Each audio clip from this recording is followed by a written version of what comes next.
Entonces, toda esta elucubración a partir de que la baja educación condena a una parte de la población a empleos mal remunerados, con pocos derechos sociales asociados, etc.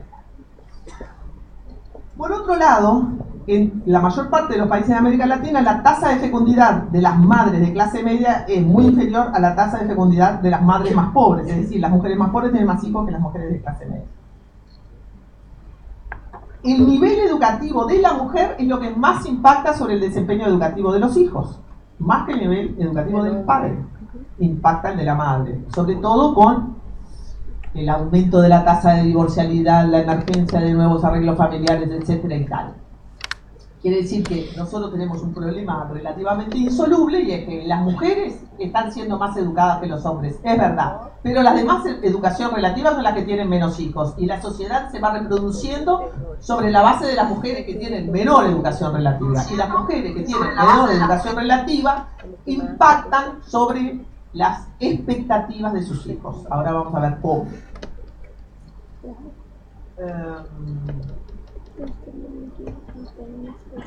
Un autor londoño, viejo, del año 96, en un estudio del LID, tiene una hipótesis que es bastante interesante.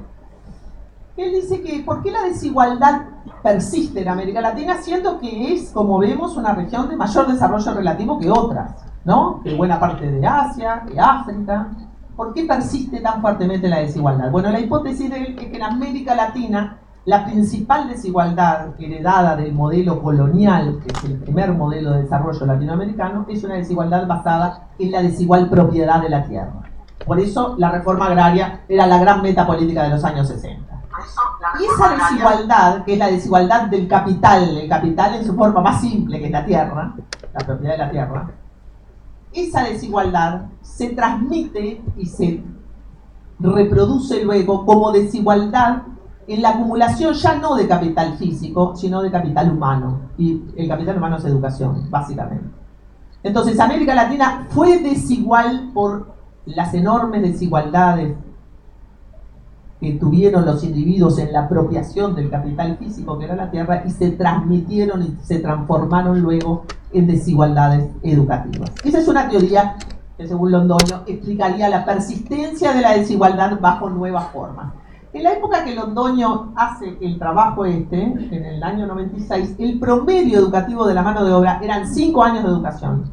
5 años de educación, nada más. El promedio ha aumentado un poco, pero los estudios indican que el nivel educativo de la mano de obra todavía es 2 años menor que lo esperado según el nivel de desarrollo. Esos son unos cálculos que hacen los economistas, pero digamos que 5 o 6 años de estudio como promedio educativo de la mano de obra yo diría que es bastante bajo para afrontar cualquier proyecto de desarrollo.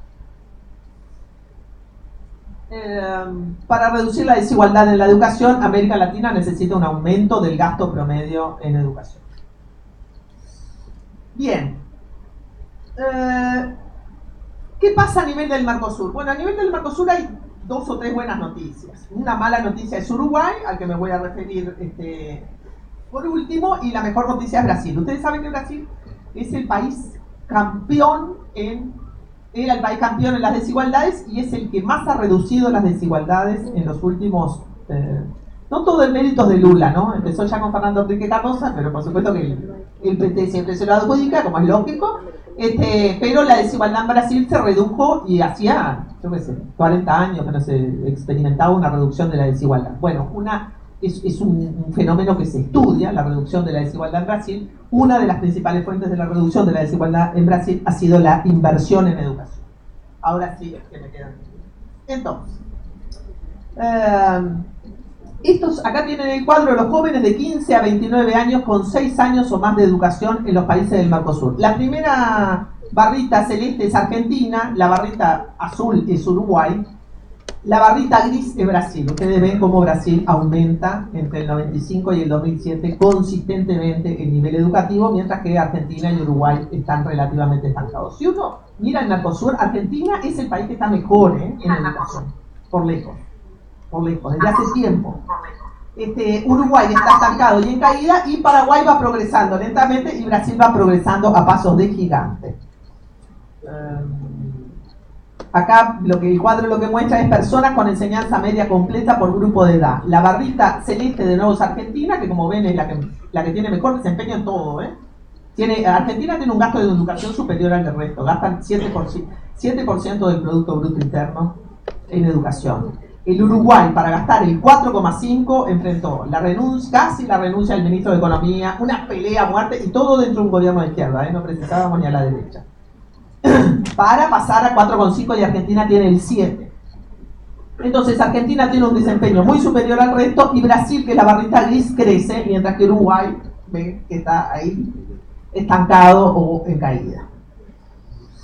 Estas son las personas con enseñanza terciaria completa. Las personas que terminaron la universidad más o menos rondan el 15%, ¿sí? Algo así. 15% en Argentina, un poco menos en Uruguay, 10-20%, entre los más jóvenes, ¿no? Si uno lo compara con los más viejos, cae. Y este cuadro es el más interesante, y es cada línea que ustedes ven, ahí tienen a los 4 países, la de arriba les muestra, la de arriba son los más ricos y la punteadita son los más pobres, ¿no? Es la asistencia del sistema educativo por lo que se llaman quintiles de ingreso.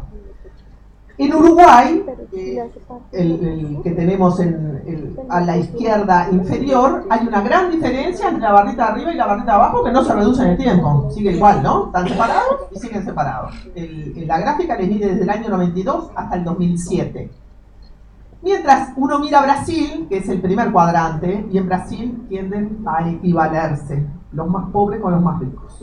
Eso es política, ¿no? Eso es plata, pero eso son políticas. Es decir, concentrar el gasto en los hogares más pobres me parece que es la única solución razonable para la educación, ¿no? Hay que tener educación para todos, educación universal, pero hay que concentrar el gasto de la mitad del nivel de ingresos para abajo. Brasil es lo que hizo, y hizo otras cosas.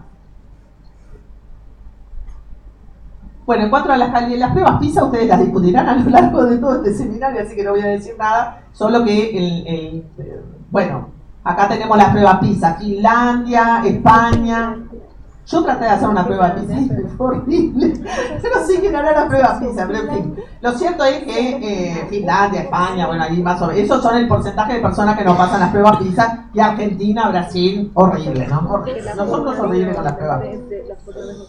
Bueno, ahora Uruguay es un país que está en situación de estancamiento educativo, es decir, tuvo un promedio educativo, tuvo una expansión de la educación básica en las 3 primeras décadas del siglo, muy temprano.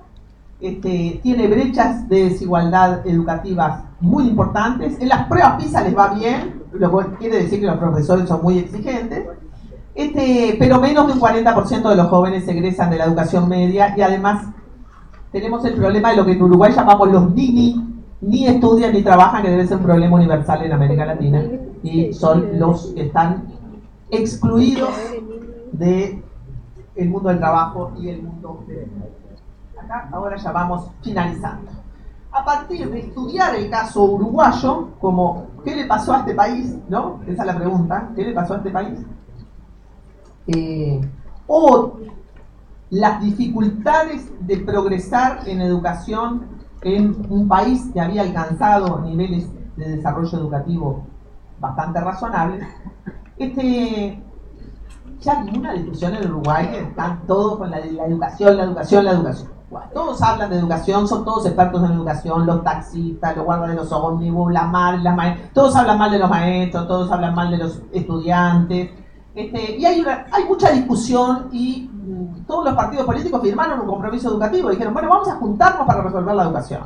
Se juntaron, se pelearon, el compromiso educativo se rompió, y sin embargo hay una asignación de recursos a la educación muy masiva, del 4,5% del producto, pero la cosa mucho arreglo no parece tener, por lo menos en el corto plazo. Entonces, a partir de ahí, yo examiné algunos mitos, sobre todo mitos que aparecen en boca de la derecha, pero que también lo repite la izquierda. La educación privada, el problema de la educación es la educación pública, porque la educación privada es mejor gestionada, los docentes tienen más motivación, en fin. Bueno, eso es un error. Primero, la educación pública es el gran problema y la gran solución, porque la inmensa mayoría de la gente va a la educación pública. Las clases medias van a la educación privada, pero cuando hay crisis se van todos a la pública. O sea que al final todo el mundo muere en el Estado. Eso pasa con la educación, pasa con la salud. Entonces, si es así, vamos a poner plata en la educación pública. Después, si alguien quiere que lo mande a la educación privada, pero en principio yo, como político, me tengo que hacer cargo de la educación pública. Las pruebas PISA muestran que existe un fenómeno de distorsión de imagen. La educación privada parece como mejor que la pública porque los colegios privados están en contextos socioeconómicos más favorables que los colegios públicos. Es decir, los públicos dan cuenta de todo, de los ricos, de los pobres y de los muy pobres. Mientras que los privados es muy difícil encontrar un colegio privado en un lugar de contexto crítico. Cuando se examina eso, se muestra que a igual contexto socioeconómico, los públicos son un poquito mejor que los privados. Segundo mito, el problema de la educación es la educación, no, el problema de la educación es la sociedad. La mitad de los factores que explican el desempeño de los estudiantes no tienen nada que ver con las instituciones educativas, ni con los maestros, ni con la plata, ni con nada. Tiene que ver con las condiciones familiares, tiene que ver con el contexto socioeconómico, con el barrio, con la familia, con cosas que tienen que ver con la sociedad, con cosas que la sociedad hizo o más bien con cosas que la sociedad no hizo. O sea que responsabilizar a las educaciones, a las instituciones educativas por el 100% de los problemas de la educación es un disparate. Y la sociedad sabe, y los políticos más que nada, ¿no? Bien, segundo mito. Tercer mito. Los jóvenes no quieren estudiar. Los estudios de opinión pública que se han hecho en jóvenes del Mercosur, no de toda América Latina, indican que los jóvenes son muy conscientes del valor de la educación. Creen que a mayor educación, mayor posibilidad de realizarse en la vida. Sobre esto, la visión está extendida. Pero la cultura presentista, ¿no? La cultura de la modernidad, la posmodernidad, la modernidad líquida, el amor líquido, la saga líquida, bueno, toda esa cultura modernista es una cultura del presente, ¿no? Es una cultura de disfruta el presente, carpe diem, vive el día, bueno, todas esas cosas. La cultura presentista, bueno, la cultura presentista va contra un principio freudiano muy conocido que es el principio de diferir la gratificación en pos de un resultado futuro, ¿no? Yo dejo de bailar hoy para conseguir aprobar una prueba mañana, por ejemplo. Bueno, la cultura presentista conspira contra el diferir la gratificación que tiene que ver con el estudio, porque el estudio hoy para que me dé resultado mañana, salvo lo que estudian porque les gusta, que son pocos, ¿no? Estudio hoy para que me dé resultado mañana. Esa cultura funciona bien cuando se tiene alguna idea de futuro. Los jóvenes más pobres tienen cero idea de futuro. Su futuro es completamente lábil.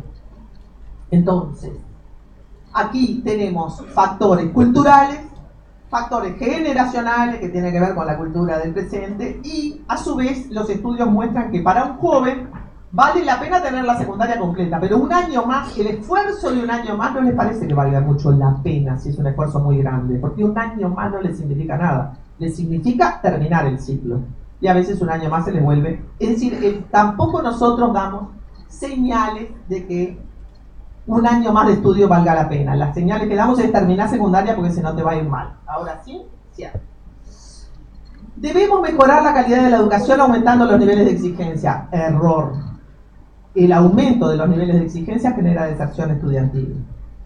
Las pruebas se transforman en obstáculos y no en oportunidades para el aprendizaje.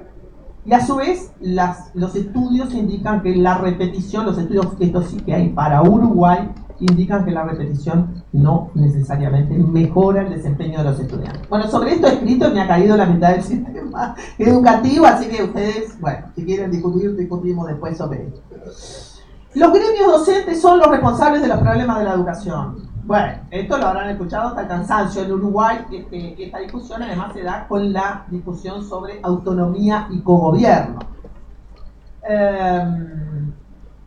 Los gremios de la educación defienden los intereses de los docentes, no tienen los problemas de la educación. Y además, no hay nada que garantice que tener un mayor ejecutivismo docente, es decir, que el poder ejecutivo nombre hasta los directores de la escuela, sea mejor a que los docentes dominen la educación. No hay una certeza científica de que el cogobierno, de que el ejecutivismo político sea mejor que el cogobierno, pero cuando nosotros luchamos por el cogobierno y la autonomía, luchamos por principios filosóficos, no luchamos por una supuesta, porque eso sea más eficiente a los logros de la educación. Esta es una discusión política, una discusión ideológica. Quienes somos de izquierda creemos en la autonomía y en el cogobierno, pero en principio no hay Nada que demuestre que si los gremios de los docentes no existieran y el Poder Ejecutivo nombrara hasta los profesores de las escuelas, funcionaría mejor.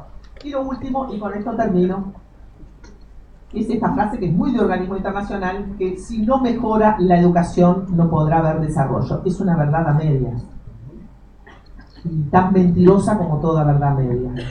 Lo que en realidad está demostrado es que el desarrollo es determinante de la educación, porque si yo tengo un modelo de desarrollo que no genera exigencias ninguna, si yo tengo un modelo de desarrollo donde vendo ganado en pie, ¿no? Vendo ganado en pie, y después tengo una plaza financiera, eso es el Uruguay, ¿no? Una plaza financiera donde entra plata, circula plata, tasas de interés, etcétera. ¿Yo qué incentivo voy a generar para fabricar carpinteros, electricistas, sanitarios, ingenieros de computación, agrónomos, veterinarios? Durante muchos años, especialmente en la década neoliberal, en la década de los 90, los países de América Latina perdieron la poca industria que tenían, en casi la mayoría de los países. Perdieron la poca industria que tenían. Al perder la poca industria que tenían, fueron perdiendo los incentivos para que la gente estudiara esas cosas. Ahora el modelo de desarrollo ha cambiado y hay una mayor exigencia de mano de obra calificada. En el Uruguay no hay soldadores, no hay sanitarios, no hay electricistas. Ahora, pero crear un electricista, ¿cuántos años de educación lleva? 4, 5. La síntesis de esto es que la gente estudia cuando cree que puede servirle para algo. Si yo tengo un modelo de subdesarrollo, un modelo de acumulación capitalista en el cual no hay ningún desarrollo productivo, lo que voy a generar es una mano de obra completamente apática respecto a la educación, y eso es lo que ha sucedido en las últimas décadas en América Latina. Ahora no, ahora hay más exigencias de educación, pero eso lleva tiempo. Crear un recurso medianamente educado en cualquier país de los nuestros lleva 5 o 6 años. Quiere decir que los logros en la educación son lentos, los tiempos políticos son acelerados, las cobranzas políticas son aceleradas y el gasto no siempre está acorde a los resultados, y eso son los dramas de la educación que hoy vive la mayor parte de los países de América Latina. Muchas gracias.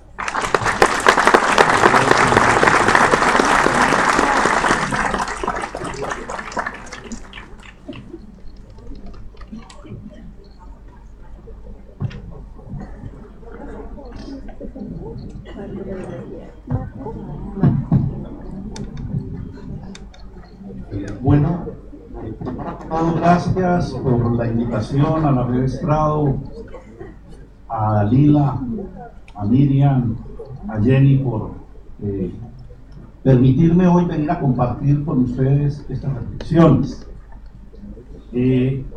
Lo primero es decir que uno no habla en forma universal en estos asuntos de educación. Uno siempre habla desde un lugar, y por eso muchas de las cosas que uno pueda afirmar tienen que ver con el lugar donde uno está resolviendo los asuntos de la educación. Por ello pido un poco de comprensión en algunas de mis afirmaciones que puedan parecer fuertes, pero espero que sean relativizados desde el lugar particular donde hablo. Y esos 3 lugares particulares donde hablo, que son mi práctica educativa y pedagógica, son 3. 1, un proyecto en Colombia que se llama Planeta Paz, que es Sectores Sociales Populares para la Paz en Colombia, y que ha dado expresión a una movilización social por la educación, en donde hemos venido planteando la necesidad de construir en el país proyectos educativos y pedagógicos alternativos. El segundo lugar desde el que hablo es la Expedición Pedagógica Nacional. La Expedición Pedagógica Nacional desarrolló en Colombia y sigue desarrollando una movilización de los maestros hacia los maestros, de maestros y maestras que aprenden de maestros y maestras. Y allí nos hemos encontrado con que realmente la escuela, como es en su realidad, no es la escuela diseñada por los organismos multilaterales, que es una escuela que resiste, que es una escuela que está viva. Hemos encontrado en este proceso, reconocidos por los mismos maestros, 3.700 experiencias de transformación pedagógica en 192 municipios, en un país que tiene 1.100 municipios. Entonces, la escuela que diseñan los organismos multilaterales no está funcionando en la vida real de las instituciones, y el maestro y la maestra se convierte en un agente de transformación. Y en tercer lugar, desde donde hablo, es un programa que se llama Ondas, en las cuales, un poco a la luz de cuestionamientos que escucharán en esta presentación, yo con un grupo hemos venido recuperando un trabajo que hicimos en escuelas campesinas, en escuelas que acompañaron el movimiento campesino en Colombia y luego fueron al movimiento indígena, y desarrollamos una propuesta de investigación para niños, niñas, jóvenes, maestros y maestras. Es decir, colocar la investigación en ese escenario. Hoy una experiencia que nosotros la hemos denominado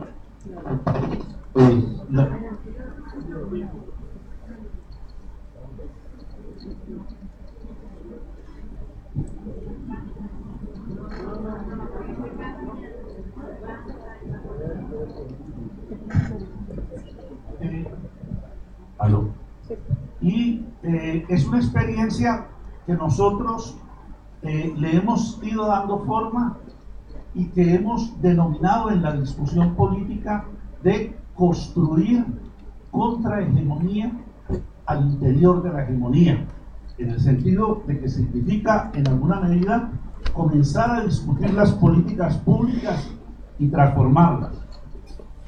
Por eso hablo desde esos tres lugares y pido, si en algún momento suena duro, es un poco desde estas experiencias, tratando de hacer una reflexión que se vuelva general y que vuelve a plantear de otra manera las relaciones entre lo particular y lo general.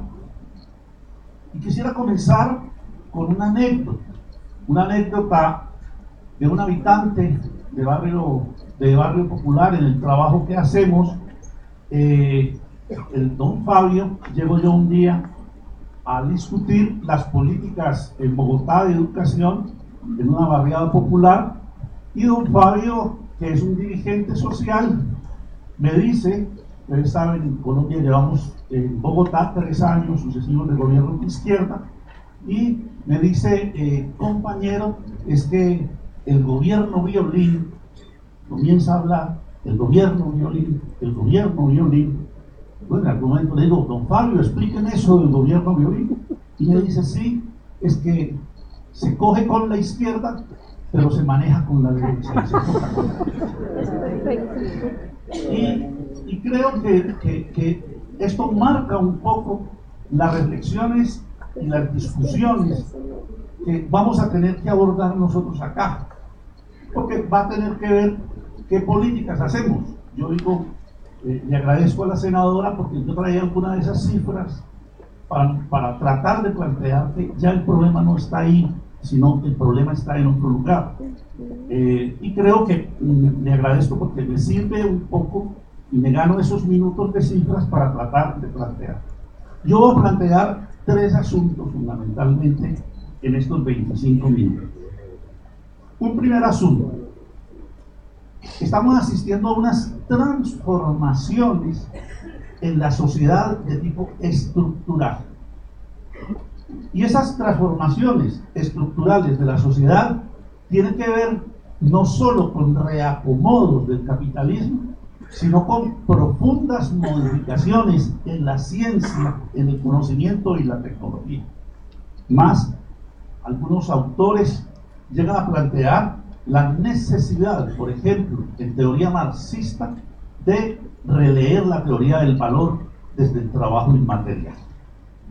Es decir, mi primera entrada es que los marcos teóricos que tenemos, los marcos conceptuales, los marcos metodológicos, no son suficientes para analizar el momento actual de la educación y la política. Y que si seguimos actuando con los mismos marcos, vamos a terminar simplemente siendo gobiernos violines, seguir siendo gente que tenemos en lo gremial, por ejemplo, un discurso de izquierda y una práctica pedagógica de derecha. Es decir, hay una serie de elementos que van siendo disfuncionales en el proceso. Por eso estamos a la búsqueda de nuevas teorías, estamos a la búsqueda de nuevas conceptualizaciones, y el esfuerzo grande va a ser poder encontrar esos lugares de nuevas conceptualizaciones para darle forma a una lucha que trata de ordenar la educación desde otro lugar.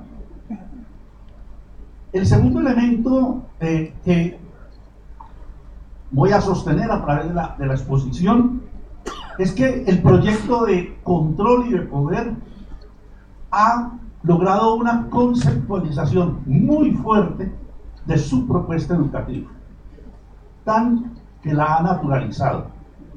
Y la ha naturalizado y estamos en el país laboratorio de esa naturalización. Pero también es ahí, en esa emergencia, en donde se ha venido produciendo un discurso tecnocrático sobre la educación, haciéndonos creer que la educación es un asunto técnico y que no es un asunto político.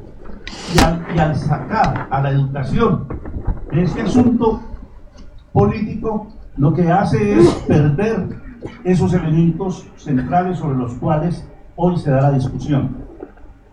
Y el tercer planteamiento sobre el que me moveré va a ser que es necesario pensar desde otro lugar el tiempo-espacio de la educación.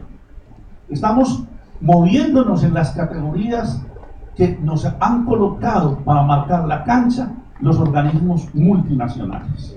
Y hemos sido tardos en hacer unas reelaboraciones que exigen de movimientos, de académicos, salir de ahí para ir y construir. Nosotros lo venimos diciendo, es necesario construir un intelectual nómada, un maestro y una maestra nómada, que salga de lo que tiene, que salga de las categorías y comience a construir de otra manera este asunto. Siguiendo en coherencia el panel al que nos han convocado, quisiera tomar el primer elemento de políticas públicas. Y quisiera comenzar con una anécdota. Algunos de ustedes ya la deben haber leído. La señora Diana Ravitch escribe el 23 de junio en el periódico La Nación de Estados Unidos un artículo que se llama ¿Por qué cambié de opinión? ¿Y quién es la señora Diana Ravitch? Es la persona que el Partido Republicano encarga en el año 1984 de diseñar su plataforma educativa. Después de que se publica el documento de una nación en riesgo, que fue la misión de sabios norteamericanos. Y la señora Diana Ravitch no solo diseña la arquitectura del proyecto republicano en educación, sino que en el gobierno de Bush es la asesora del secretario Alexander. Y luego, la señora Ravitch en 1995 diseña las competencias. Yo en mi libro tengo la discusión de competencias y la tengo con ella, porque me parece que es la persona que organizó esto. Luego se va con el Banco Mundial a asesorar reformas educativas por el mundo, hasta el año 2008. Hay que entrar a internet y leer esas 6 páginas de un libro, que es la síntesis que ella hace de un libro que estaba en esos momentos terminando y que acaba hace poco de salir en Estados Unidos. Ella dice, nos hemos equivocado. Y quiero partir de ahí, de esta primera anécdota, para que analicemos las políticas públicas. El capitalismo no tiene claro la escuela que necesita. Los invito a leer ese texto de la señora Diana Ravitch. Arranca diciendo, yo que fui, y dice quién es, y enseguida dice, hemos durante todos estos años promovido una educación y comienza a mostrar las características y dice, nos hemos equivocado. Y comienza a evaluar escuelas charter, competencias, formación de docentes, todo lo que nos han enseñado a nosotros y nuestras recetas las han repetido.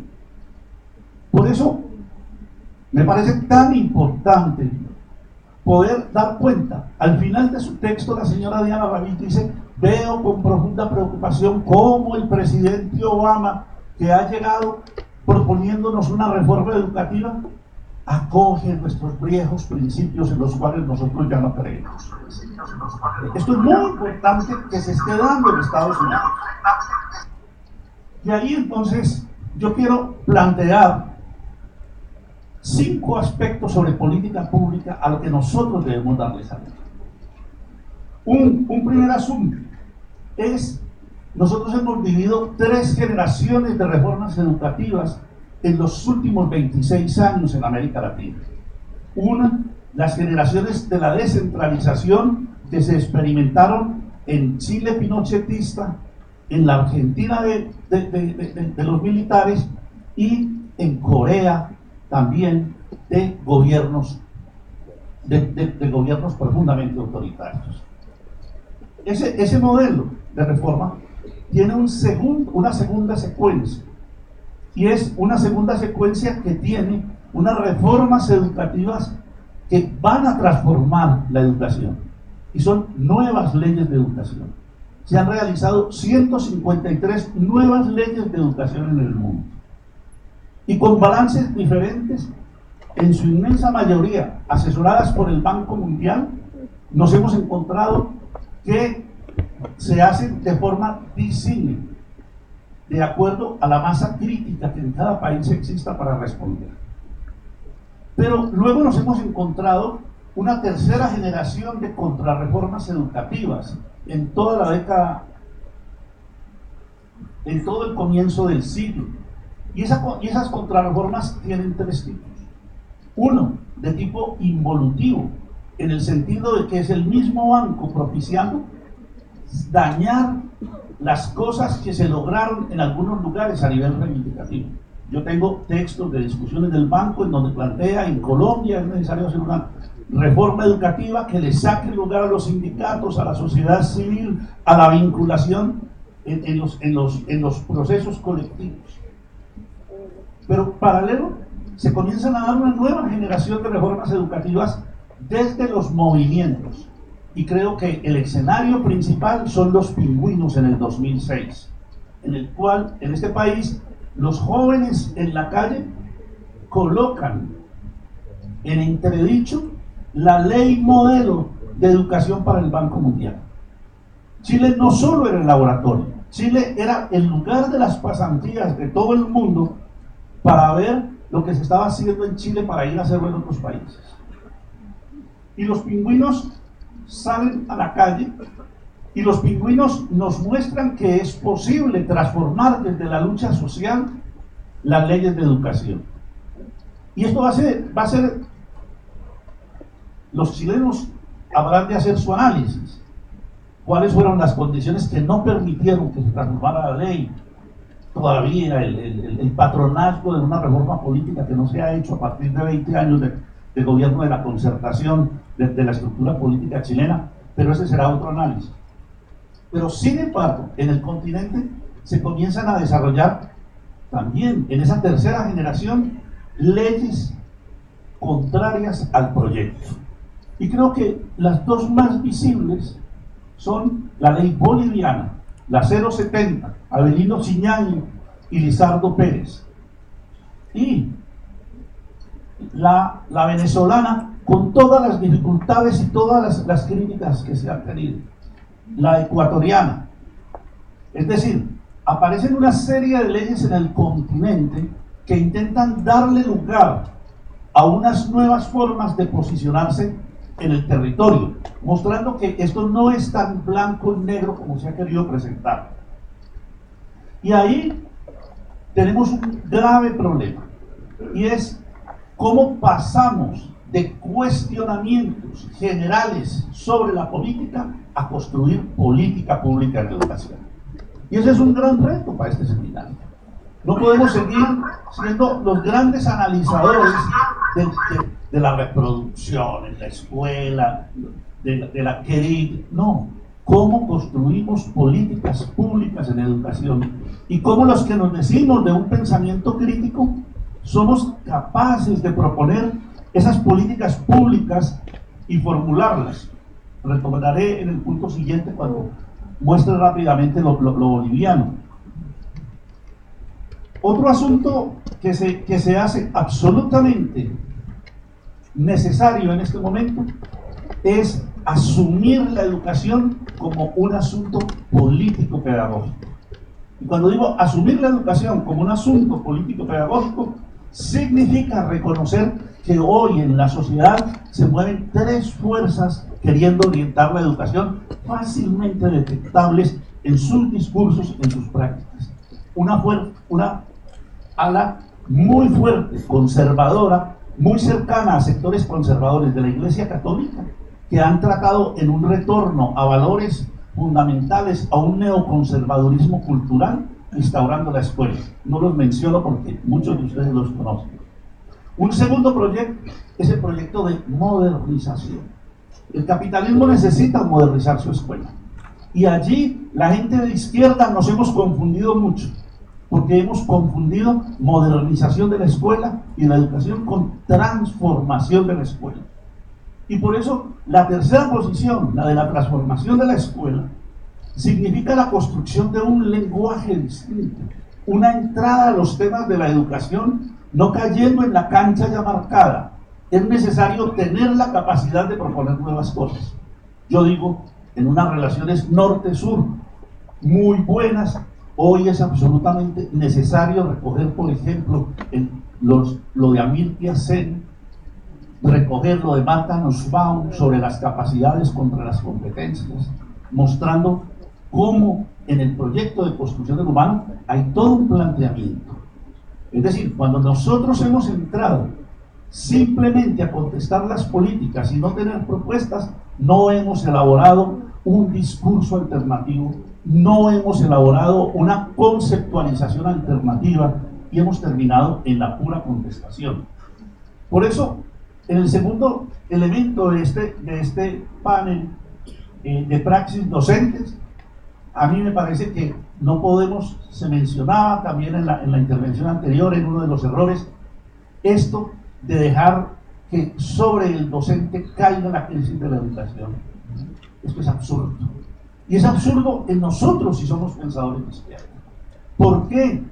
Porque el maestro no es responsable de que el mundo viva hoy una revolución productiva. Una revolución productiva fundada en el conocimiento, la tecnología, la información, los nuevos lenguajes, la comunicación, la innovación y la investigación. Se cambiaron 7 cosas y ahora, como si eso se hubiera decidido en una asamblea sindical, que ahora vamos a vivir una revolución productiva. Y creo que ahí hemos sido tardos. Hemos sido tardos porque, por ejemplo, en el conocimiento comienza a plantearse hoy, desde los desarrollos de la física cuántica, de la biología molecular, de la química de gases, el modo 2 de la ciencia, no desde las ciencias sociales. Eso que llaman en física la termodinámica de no equilibrios. ¿Y cuál es el discurso que tenemos nosotros? Estamos entrando a la discusión todavía con el viejo modelo de modo 1 de la ciencia, el modelo newtoniano de la ciencia. No estamos haciendo replanteamientos ahí. Y entonces simplemente somos intelectuales liberales de la usanza clásica que seguimos pegados en el discurso de la ilustración y que no estamos reelaborando qué es tener pensamiento de izquierda hoy en educación. Todo el modelo curricular está fundado no solo en el taylorismo como organización del trabajo, está fundado en el modo 1, en la forma newtoniana de la mecánica clásica. ¿Cuáles son las discusiones que tenemos para aportar nosotros aquí? ¿Estamos entrando a esa discusión? ¿Cuáles son los planteamientos de izquierda hoy para entrar y poder tomar un elemento central? Pero también el trabajo inmaterial se hace absolutamente necesario en la sociedad. La escuela no se hace importante porque el capitalismo se dedicó a ser buena gente y ahora sí a educar a los pobres, porque a su modelo de trabajo inmaterial le es absolutamente necesario la escuela. Y en ese trabajo inmaterial que le es absolutamente necesaria la escuela, hoy tiene 68 millones de maestros y maestras en el mundo en su escuela básica y media. Y va a necesitar en los próximos 5 años 10 nuevos millones. Mi pregunta es, ¿podemos seguir atendiendo esos maestros de un trabajo inmaterial, de un modo 2 de la ciencia, con un sindicato que lo mira simplemente como si fuera un asalariado a la vieja remembranza del trabajador industrial? No. Necesitamos que los sindicatos también se transformen, y que se transformen para que sean capaces de atender un maestro que ya no es simple asalariado, es un maestro que, constituido en las rutas del conocimiento, replantea y tiene que darle forma a nuevas formas de organización gremial. Y el sindicato se tiene que tocar. Los sindicatos se van a quedar sin afiliados con la nueva generación de maestros, porque la manera de lo gremial ya no es la manera que este nuevo maestro del trabajo inmaterial está buscando para sus luchas. Tenemos que recomponer las luchas del magisterio, y tenemos que recomponer las luchas, y van apareciendo esas versiones en las cuales en muchos lugares aparecen unas expresiones de ese trabajo que toma otros contenidos. Pero aquí comienza a emerger un maestro y una maestra que se convierte en productora de saber. Y esto es el asunto fundamental sobre la praxis docente. Y es un maestro y una maestra que se constituye como productor y productora de saber, y construye una nueva, desde el trabajo inmaterial, construye una nueva manera de trabajador intelectual. Y una nueva manera de trabajador intelectual que no solo le fija nuevos retos a su forma gremial, sino que le fija nuevos retos en algunas rutas que comienzan a ser encontradas. Por ejemplo, el maestro investigador. Nosotros acabamos de tener en Colombia un debate con el Instituto de Ciencia, lo que sería en otros países el Ministerio de Ciencia y Tecnología. ¿Cómo construir una propuesta de investigación para maestros y maestros diferente a la de los intelectuales de la educación? El maestro investiga distinto, el maestro tiene un estatuto distinto, y es un estatuto práctico teórico, conceptualmente distinto a como nos hemos formado nosotros los intelectuales, más en función de la teoría que va a la práctica. Y esto significa releer y replantear profundamente estos aspectos. Y entonces aparece algo que viene de la educación popular con mucha fuerza: la sistematización como una forma de investigar las prácticas. Y como una forma de investigar las prácticas, dándole estatuto al saber y al saber del docente en relación al proceso del conocimiento, que no es negar la teoría, es la capacidad de ir a la teoría por otro camino, y es la capacidad de ir a la teoría y al conocimiento por otro camino distinto al modelo disciplinario sobre el cual nos hemos movido. Y esto va a significar un replanteamiento, y un replanteamiento del fondo. Pero en el fondo, se me acabó el tiempo, en el fondo estamos frente a un asunto central. La expedición pedagógica en Colombia lo ha encontrado. Estamos en el tiempo de las geopedagogías. ¿Y qué son las geopedagogías? Son las pedagogías que surgen de los contextos, de los nuevos contextos, no solo sociales y políticos, de estos que he mencionado muy ligeramente. Hay unos contextos generados en estos terrenos de la desigualdad. No podemos seguir pensando una escuela como si fuéramos del norte. Somos del sur. Y somos del sur, y pensar estos asuntos implica no tener la escuela del norte. Pero significa manejar la tensión entre ser ciudadanos del mundo pero hijos de la aldea. Por eso, las geopedagogías también es la necesidad de construir las pedagogías para los nuevos contextos teóricos. No es lo mismo enseñar en modo 1 de la ciencia que en modo 2 de la ciencia. Acercarse teóricamente a eso significa rehacer los planteamientos en los cuales nos estamos moviendo. Pero también hay geopedagogías de las tecnologías.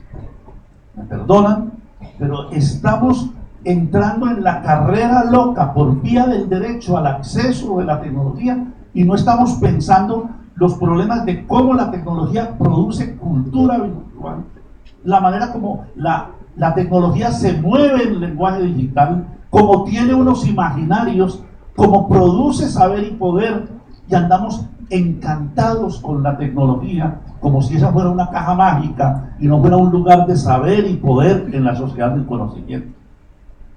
Y estamos entrando a las carreras de la educación a distancia como una forma modernizadora, sin hacer el análisis de los lenguajes allí trabajados. Pero también esas tecnologías nos colocan en una profunda crisis. Nuestros estudiantes son nativos digitales. Nosotros somos migrantes digitales desde la oralidad y desde la escritura. Y eso significa profundos retos.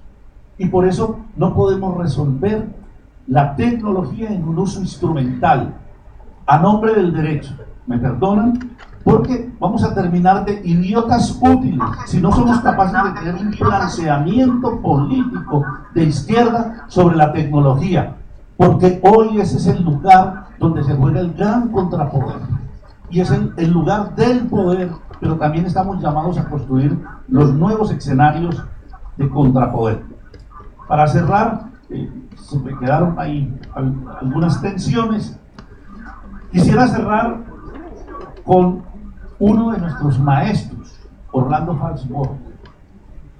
Y quiero citar a Orlando Falsborda porque viene como pensamiento del sur a decirnos que tenemos que releer estas cosas, pero que lo releamos con una mirada desde el sur. Yo cierro este texto con una cita de Orlando, que escribió Orlando unos pocos meses antes de morir, cuando le dieron el premio Malinowski de las ciencias sociales a nivel mundial. Dice Orlando, para cerrar, el énfasis en el papel de los contextos culturales, sociales y ambientales puede ayudar a enfocarnos desde una nueva perspectiva el tema de los paradigmas científicos, que en opinión de muchos sigue siendo el próximo paso que debemos pensar en la investigación-acción participante. Este es un reto para el cual contamos de manera preliminar con los presupuestos de la praxeología, de algunos pensadores de este tiempo, y los resultados de las convergencias políticas interdisciplinarias planteadas. Al tomar el contexto como referencia y a los conceptos teóricos de praxis con prónesis, descubrimos una veta casi virgen de ricos conocimientos de las realidades de nuestros pueblos autóctonos, de nuestras raíces más profundas, por fortuna todavía vivas. Recordemos que los paradigmas que han moldeado nuestra formación profesional en general han sido constructos socioculturales de origen eurocéntrico. Ahora tratamos de inspirarnos en nuestro propio contexto y dar a nuestros trabajos el sabor y la consistencia propias del tercer mundo y su trópico, con un paradigma más flexible, de naturaleza holística y esencia participativa democrática. Para llegar a estas metas, la arrogancia académica es un serio obstáculo, debe archivarse. Hace 3 siglos Juan Bautista Vicó delimitó con su crítico bisturí una ciencia nueva para un nuevo orden. Como el mismo autor lo previó, aquel reto se ha adelantado con dudosos resultados. Hoy hay un desafío paralelo para desarrollar una nueva ciencia responsable, democrática y participativa para arreglar un mundo sobreexplotado y envejecido en crisis, con amenazas de descomposición desde los cielos hasta las cavernas. Muchas gracias.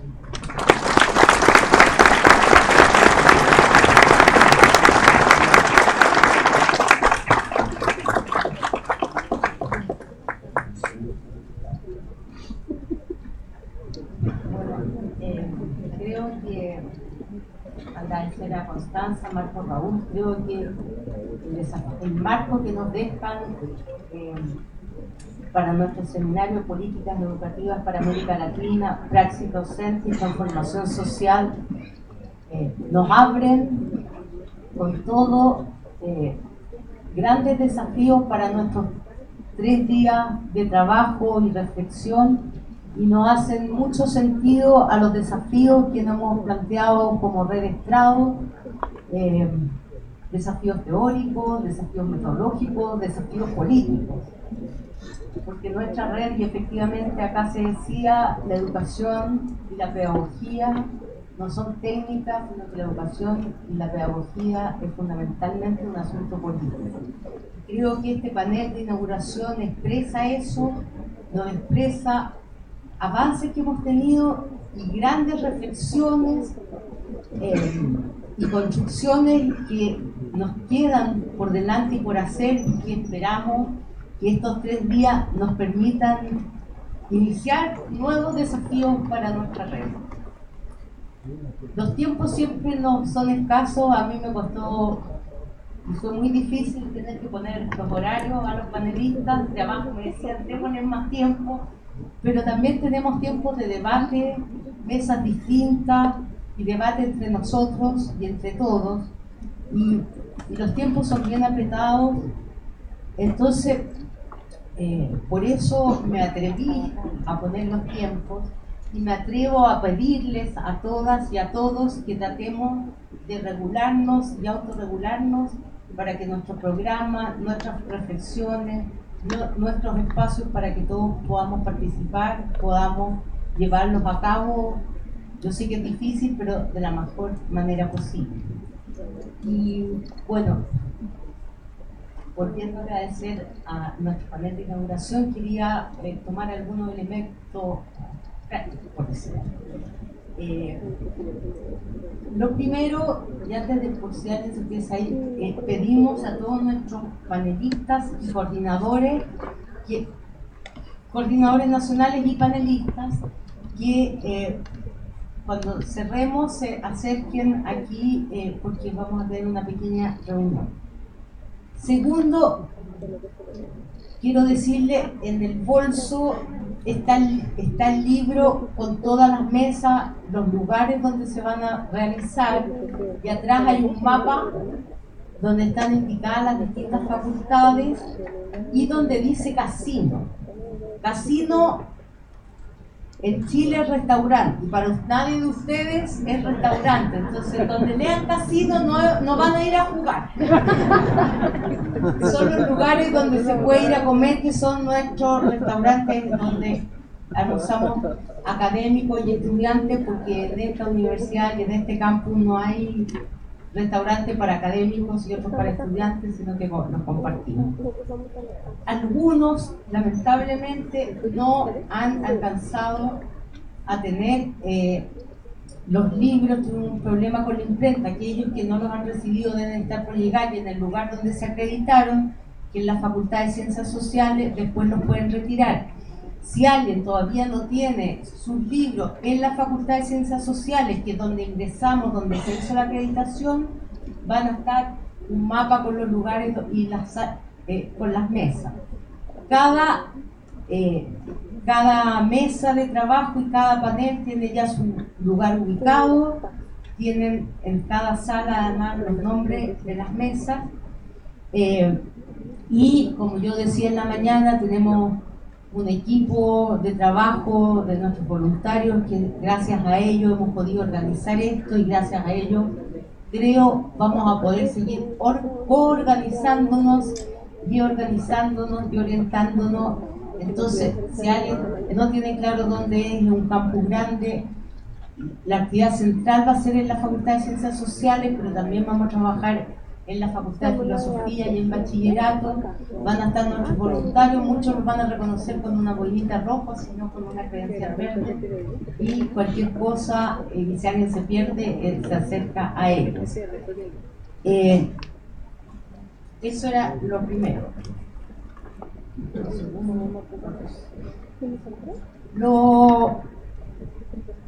Así que ahí pueden ubicar los casinos, si hay gente que quiere salir, hay lugares cerca también, pero nuestros estudiantes de pregrado están de vacaciones, por tanto esperamos que no haya mucha afluencia de público en los restaurantes.